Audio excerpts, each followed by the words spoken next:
Ang 5 palatandaan ng pagbabalik ni Jesus na kanyang ipinropesya ay nagaganap na. Ika-1, pagdami ng mga sakuna. Noong 2024, ang mga salot, lindol, baha, bagyo, heat waves, pagsabog ng bulkan at digmaan ay nangyari sa buong mundo na nagdulot ng kamatayan at pagkawasak. Sa 2025, mas malalaking sakuna pa ang darating. Ikalawang mga pagbabago sa kalangitan.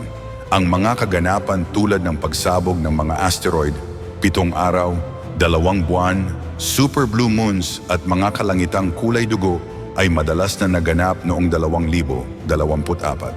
Asahan ang mas marami pang kababalaghan sa 2025. Ikatlong pagdami ng kasamaan. Ang kasalanan ay laganap sa mundo na may karahasan, kalaswaan, pagpatay, pagnanakaw, at iba pang immoral na gawain na lalo pang lumalala. Ika-4 na paglamig ng pag-ibig ng mga mananampalataya.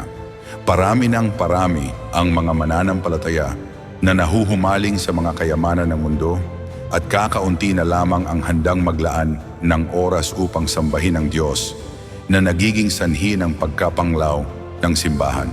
Ika-5 paglaganap ng Ebanghelyo sa lahat ng bansa. Ang Ebanghelyo ay naibabahagi sa buong mundo na may bilyon-bilyong tao na tumatanggap ng kaligtasan.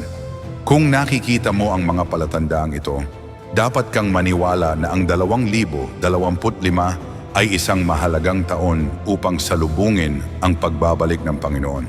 Huwag manatiling natutulog, gumising at maghanda para sa kanyang pagbabalik. Kung palalampasin mo ang huling pagkakataong ito na salubungin ang Panginoon, ang naghihintay sa iyo ay sakuna at pagkawasak. Nais mo bang salubungin ang Panginoon sa 2025? Mangyaring huwag mag-atubiling mag-iwan ng mensahe upang makipag-ugnayan sa akin. Hinihikayat kitang ibahagi ito sa mas maraming tao.